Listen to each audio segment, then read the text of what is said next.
આપણે last time જે સૂત્રોની થિયરીની વાત કરતા હતા એની સાથે એક છેલ્લું આવું પરિણામ આપણે સાબિત કર્યું છે. જો A અને B નિરપેક્ષ ઘટનાઓ હોય તો A ડેશ અને B નિરપેક્ષ હોય, A અને B ડેશ એ પણ નિરપેક્ષ હોય, A ડેશ અને B ડેશ એ પણ નિરપેક્ષ હોય. તો તમારી ટેક્સ્ટબુક પ્રમાણે ઉદાહરણ 13 એ આપણે કમ્પ્લીટ થઈ ગયું એમ કહેશું, કારણ કે 13મા ઉદાહરણમાં E અને F નિરપેક્ષ ઘટનાઓ હોય તો E અને F ડેશ નિરપેક્ષ છે એવું સાબિત કરવાનું છે. આપણે E અને F ડેશ, E ડેશ અને F, E ડેશ અને F ડેશ, ટૂંકમાં આપણે A અને B લઈને એ પરિણામ સાબિત કર્યું છે. એટલે 13મું ઉદાહરણ થઈ ગયું છે.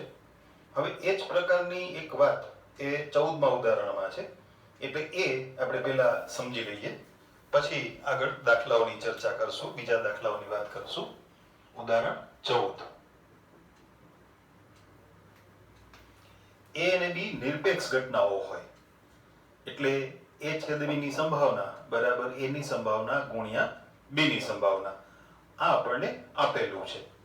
તો સાબિત કરો કે A અને B માંથી ઓછામાં ઓછી એક ઘટના ઉદ્ભવવાની સંભાવના 1 - P of A dash into P of B dash છે. A અને B માંથી ઓછામાં ઓછી એક ઘટના ઉદ્ભવવાની સંભાવના એટલે સંકેતમાં A યોગ B ની સંભાવના. આપણને A અને B નિરપેક્ષ ઘટનાઓ છે એમ શબ્દોમાં કીધું છે, એટલે સંકેતમાં A છેદ B ની સંભાવના બરાબર A ની સંભાવના ગુણ્યા B ની સંભાવના. અને એના પરથી આપણે સાબિત કરવું છે P of A યોગ B equal to 1 - P of A dash into P of B dash. હવે તમે જાણો છો બે ઘટનાઓ માટે સંભાવનાનો જે સરવાળાનો નિયમ છે એ પ્રમાણે એને આપણે P of A plus P of B minus P of A છેદ B આમ રજૂ કરી શકશું. અચ્છા, P of A છેદ B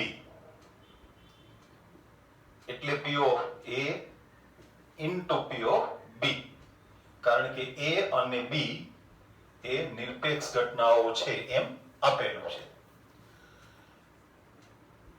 છેલ્લા જે બે પદ છે એમાંથી P of B કોમન કાઢીએ તો 1 - P of A એટલે P of A dash મળી જશે.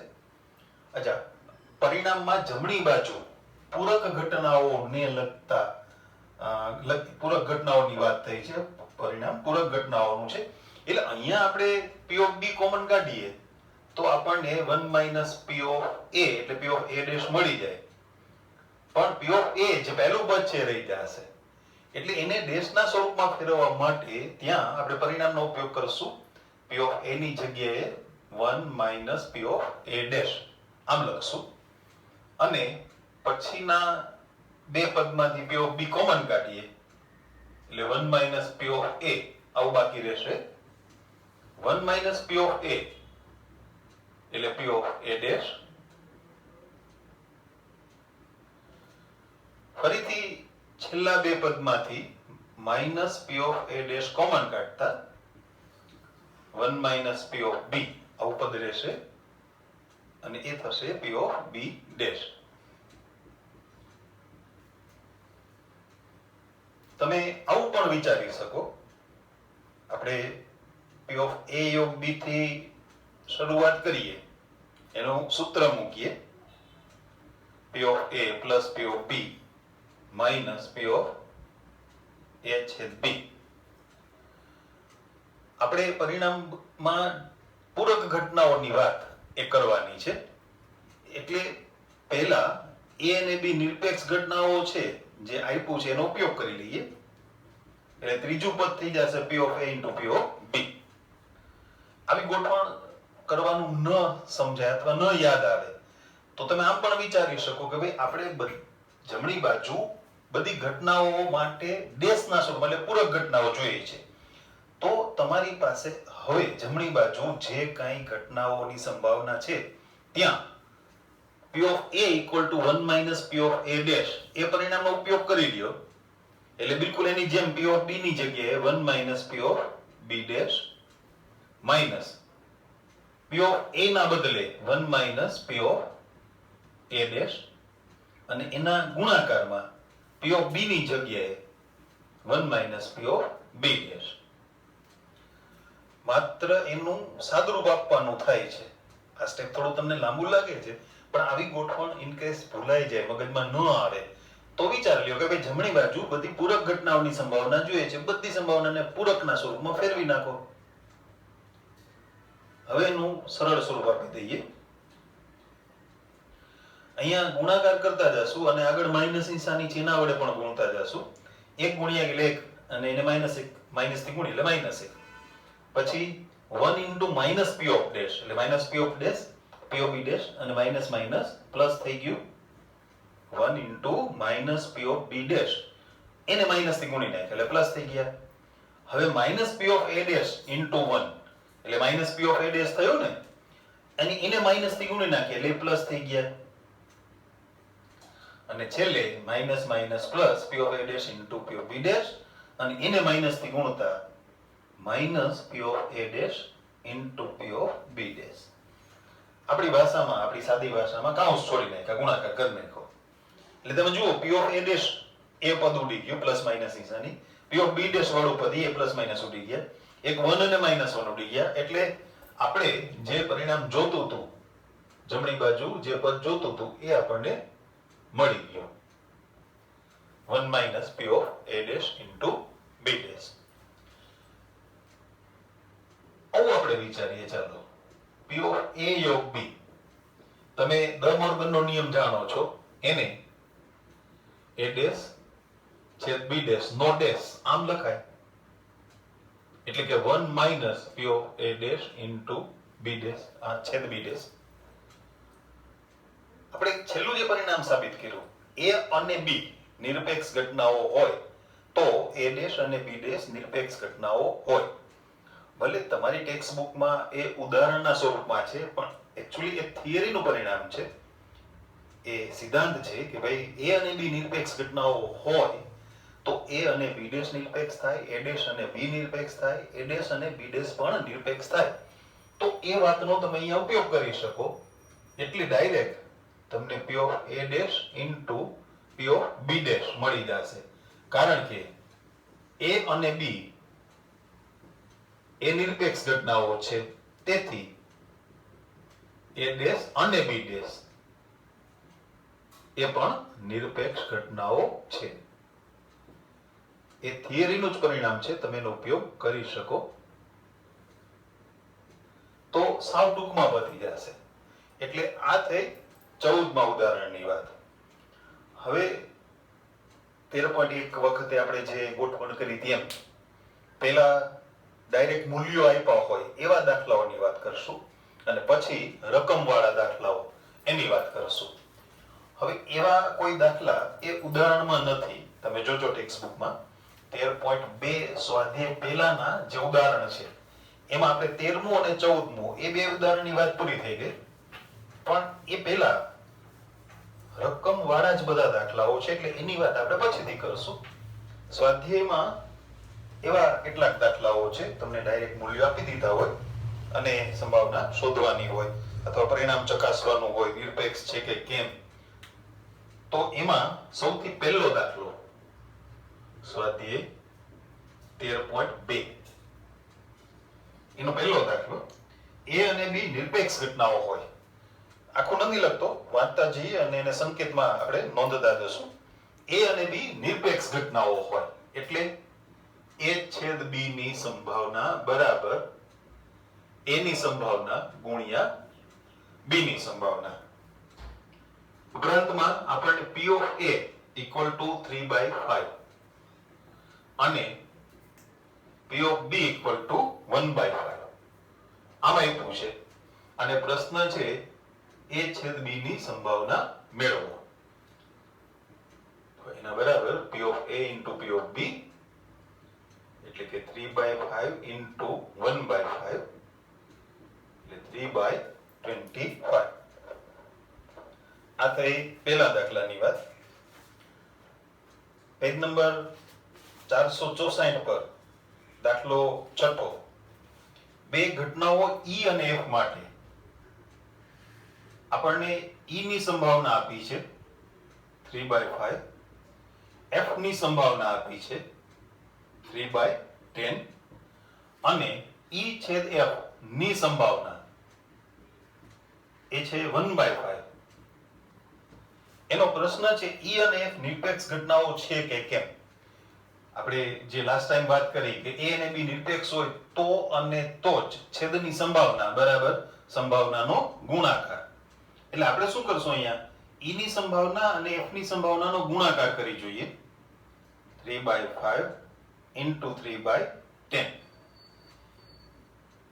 એટલે 9/50 થયું.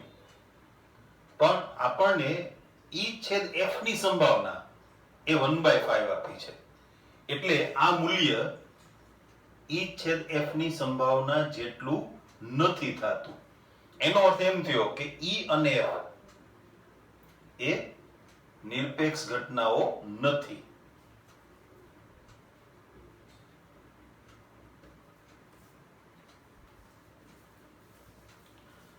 એના પછીનો જે પ્રશ્ન છે સાતમો દાખલો એની વાત કરીએ.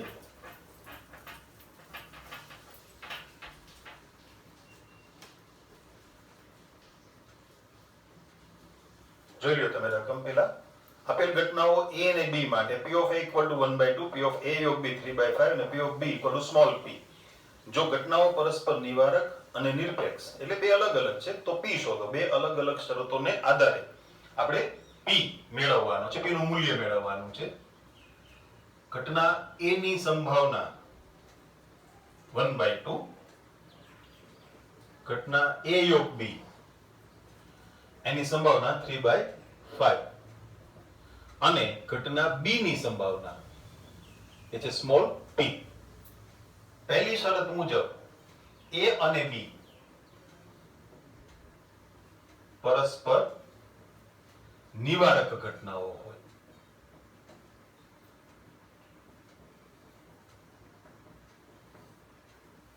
પરસ્પર નિવારક ઘટનાઓ એટલે છેદગણ ખાલી ગણ એટલે A છેદ B ની સંભાવના 0 થાય. અથવા તમે ડાયરેક્ટ પૂર્વધારણા 3 નો ઉપયોગ કરી શકો. 11મા ધોરણમાં ભણ્યા છો સંભાવનાની ત્રીજી પૂર્વધારણા. A અને B એ પરસ્પર નિવારક ઘટનાઓ હોય તો A યોગ B ની સંભાવના બરાબર A ની સંભાવના પ્લસ B ની સંભાવના.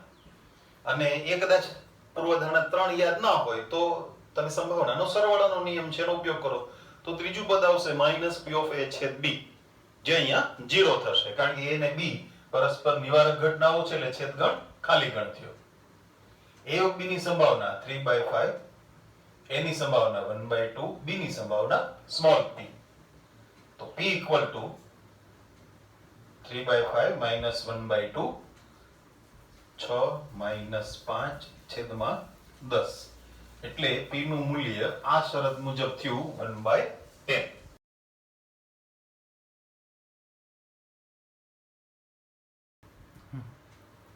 બીજી જે શરત છે A અને B નિરપેક્ષ ઘટનાઓ હોય.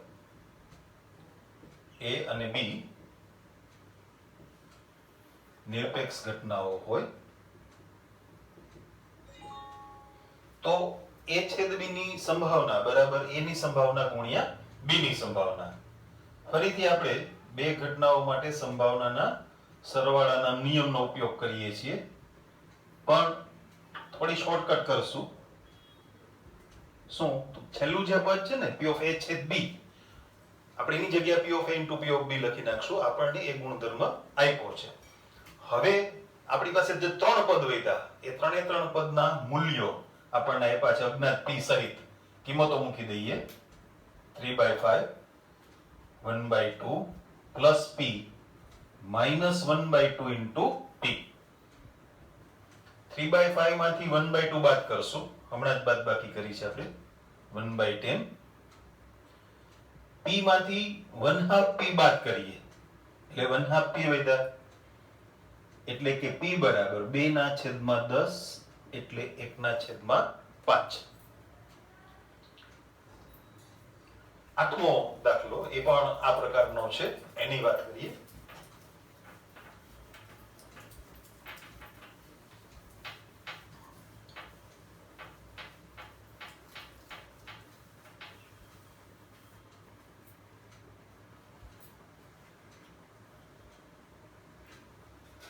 નિરપેક્ષ ઘટનાઓ a અને b માટે p of a equal to 0.3 અને p of b equal to 0.4. તો p of a છેદ b, p of a યોગ b, p of a slash b અને p of b slash a આ ચાર વસ્તુ મેળવવાની છે. આપેલી વિગતોને આપણે પહેલા નોંધી લઈએ. નિરપેક્ષ ઘટનાઓ a અને b માટે એટલે a છેદ b ની સંભાવના બરાબર a ની સંભાવના ગુણ્યા b ની સંભાવના. Second thing, P of A equal to 0.3 અને P of B equal to 0.4. આટલું આપેલું છે. હવે સૌથી પહેલી જે વાત છે ગણતરીમાં, એમાં પહેલું જે મેળવવાનું પદ છે એ P of A છેદ B, A છેદ B ની સંભાવના મેળવવાની છે. આપણે હમણાં જે ગુણધર્મનો સંકેતનો ઉપયોગ કર્યો એ ઘટનાઓ નિરપેક્ષ છે એટલે છેદની સંભાવના બરાબર સંભાવનાનો ગુણાકાર 0.3 into 0.4 એટલે 0.12. Second thing, P of A યોગ B મેળવો. P of A યોગ B. તો ત્યાં બે ઘટનાઓ માટે સંભાવનાનો સરવાળાનો નિયમ એનો ઉપયોગ કરીએ છીએ, પણ એનો જે ત્રીજું પદ છે છેલ્લું પદ ત્યાં ડાયરેક્ટ નિરપેક્ષનો ઉપયોગ કરી લેશું.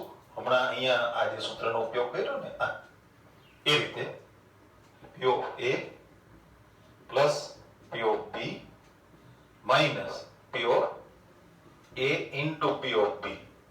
અચ્છા, તમે અહીંયા P of A છેદ B લખો તોય ચાલે, કારણ કે P of A છેદ B એ તમે મેળવેલું છે 0.12.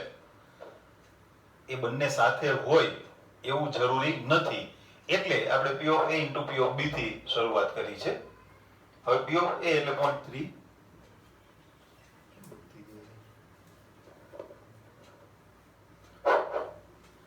P of B 0.4 અને આ ગુણાકાર હમણાં જ આપણે કર્યો 0.12 એટલે 0.7 માંથી 0.12 બાદ થશે. 12 ને 8 20, 20 ને 50 70, 0.58. ત્રીજું છે B પર આધારિત A ની સંભાવના. તો શરતી સંભાવનાના સૂત્ર પ્રમાણે A છેદ B ની સંભાવના છેદમાં B ની સંભાવના. તમે આ ન ગણ્યું હોય, બંને સાથે ન હોય, પૂછે આ બંને પરિણામો સાથે ન પૂછ્યા હોય તો શું કરવું પડે? અહીંયા P of A into P of B, કારણ કે A અને B નિરપેક્ષ ઘટનાઓ છે એટલે શું મળ્યું? P of A. હવે તમે વિચારો, થિયરી વખતે નિરપેક્ષ ઘટનાઓની ચર્ચા કરતા હતા એ વખતે આપણે વાત કરી છે, જો A અને B નિરપેક્ષ ઘટનાઓ હોય તો B પર આધારિત A ની સંભાવના એટલે A ની સંભાવના જ થાય. એમ A પર આધારિત B ની સંભાવના તો એ માત્ર B ની સંભાવના જ થાય. એટલે આ થયું 0.3. અને એમ છેલ્લું જે પદ છે A પર આધારિત ઘટના B ની સંભાવના. તો હવે તમે સમજી શકશો ઘટનાઓ નિરપેક્ષ છે એટલે A પર આધારિત B ની સંભાવના એ ખરેખર તો B ની સંભાવના જ છે. એટલે સૂત્ર ન મૂકીએ, થિયરિકલી જો આ વસ્તુ તમને ખ્યાલ હોય તો તમે એનો ડાયરેક્ટ ઉપયોગ કરી શકો. ચોથું, A પર આધારિત B ની સંભાવના એટલે B ની સંભાવના, અને B ની સંભાવના આપી છે 0.4. અને ઇન કેસ એવું મગજમાં ના આવે તો તમે સૂત્ર મૂકી દો આ રીતે. એટલે અહીંયા જેમ P of A ઉડાડ્યા એમ ત્યાં અહીંયા P of B ઉડાડ્યા ને આપણે, એમ ત્યાં સૂત્ર મૂકશો તો છેદમાં શું હશે? P of A. એટલે P of A ઉડી જશે, વધશે P of B.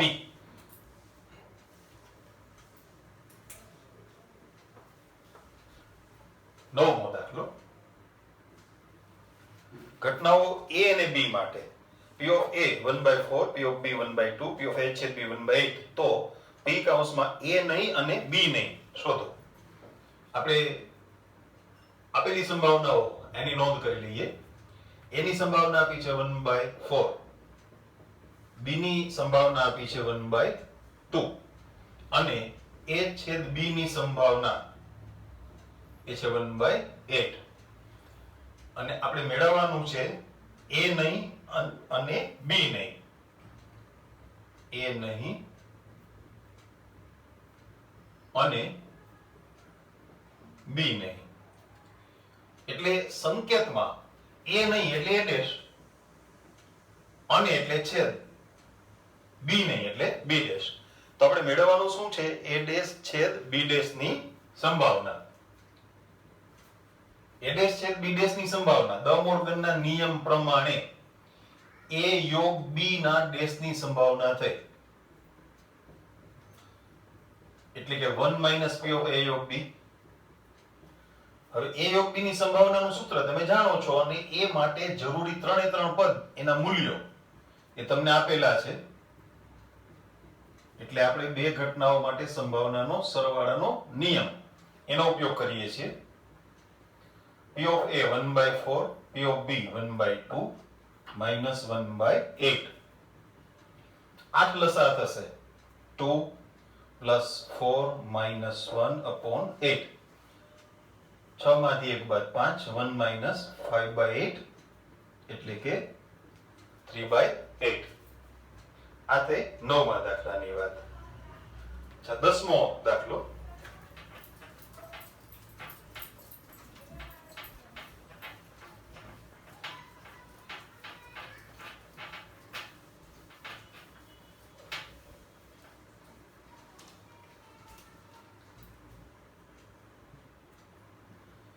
ઘટનાઓ a અને b માટે p of a equal to 1/2, p of b equal to 7/12 અને p કૌંસમાં a નહીં અથવા b નહીં equal to 1/4. તો a અને b નિરપેક્ષ છે કે કેમ એ ચકાસો. p of a equal to 1/2, p of b equal to 7/12 અને p કૌંસમાં a નહીં અથવા b નહીં એ સંભાવના આપી છે 1/4. એને આપણે સંકેતમાં લખી નાખીએ. a નહીં અથવા b નહીં એટલે a ડેશ અથવા એટલે યોગ, b નહીં એટલે b ડેશ equal to 1/4. પ્રશ્ન શું છે? a અને b નિરપેક્ષ ઘટનાઓ છે કે કેમ? તો એના માટે આપણે a છેદ b ની સંભાવના ગણવી પડે. જો a છેદ b ની સંભાવના બરાબર a ની સંભાવના ગુણ્યા b ની સંભાવના થાય તો એ ઘટનાઓ નિરપેક્ષ છે એમ કહેવાય. એટલે અહીંયા આપણે દ મોર્ગનના નિયમનો ઉપયોગ કરીએ છીએ. a ડેશ યોગ b ડેશ એટલે a છેદ b નો ડેશ 1/4 એના બરાબર 1 - p of a છેદ b. હવે 1 - p of a છેદ b 1/4 હોય એટલે p of a છેદ b કેટલા થયા? 3/4. 1/4 આ બાજુ લઈ લ્યો. 1 - 1/4 એટલે 3/4. અને હવે a ની સંભાવના અને b ની સંભાવનાનો ગુણાકાર કરીએ. p of a into p of b 1/2 into 7/12 એટલે એ થશે 7/24. જ્યારે આપણી પાસે a છેદ b ની સંભાવના એ 3/4 છે એટલે એ બંને સમાન નથી. તો એનો અર્થ એમ થયો કે a અને b એ નિરપેક્ષ ઘટનાઓ નથી.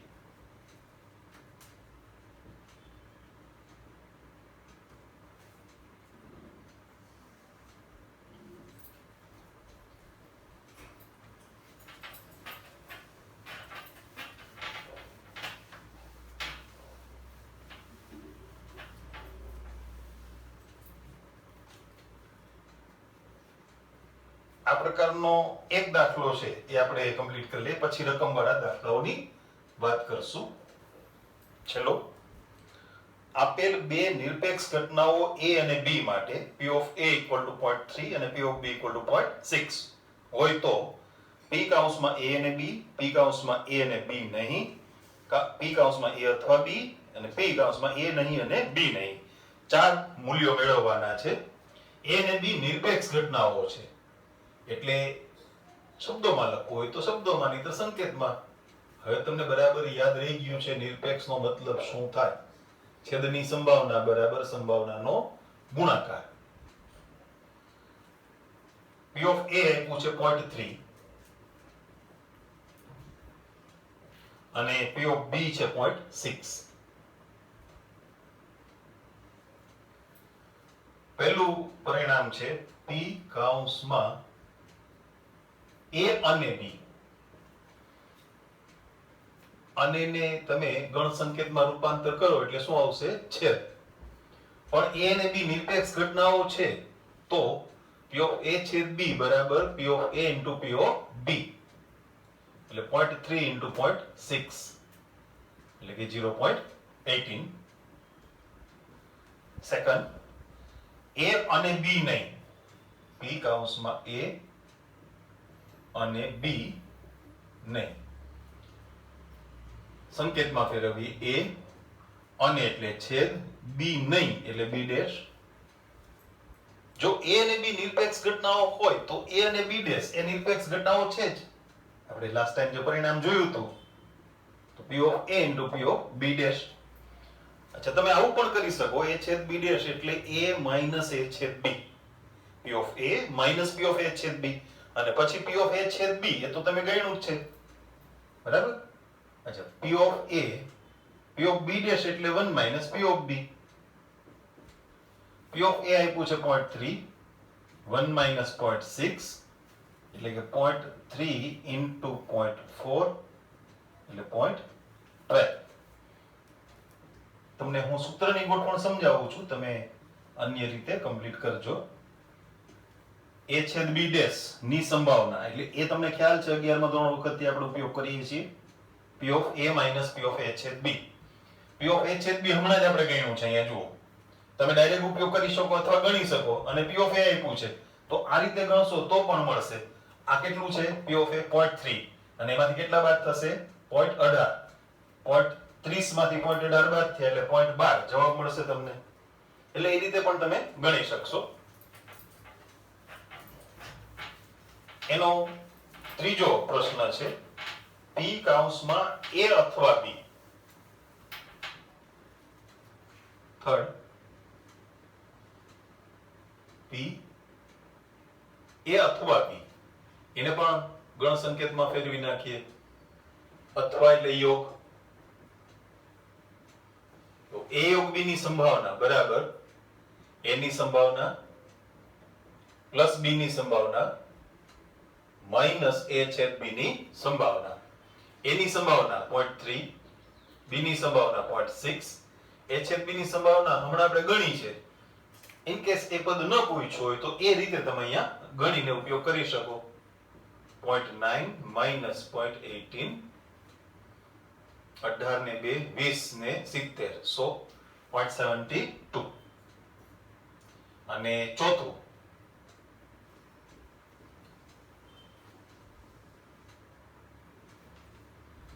p કૌંસમાં a નહીં અને b નહીં. p કૌંસમાં a નહીં અને b નહીં. a નહીં એટલે a ડેશ, અને એટલે છેદ, b નહીં એટલે b ડેશ. હવે ત્યાં દ મોર્ગનના નિયમનો ઉપયોગ કરીએ તો એને a યોગ b નો ડેશ આમ લખાય એટલે 1 minus p of a યોગ b થયું. p of a યોગ b એ તમે હમણાં જ મેળવવું છે.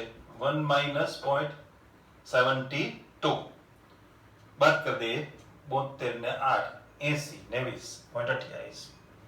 તમે આવું પણ કરી શકો. a અને b નિરપેક્ષ છે એમાં આપ્યું છે એટલે અહીંયાથી p of a ડેશ છેદ b ડેશ સંકેત લખો.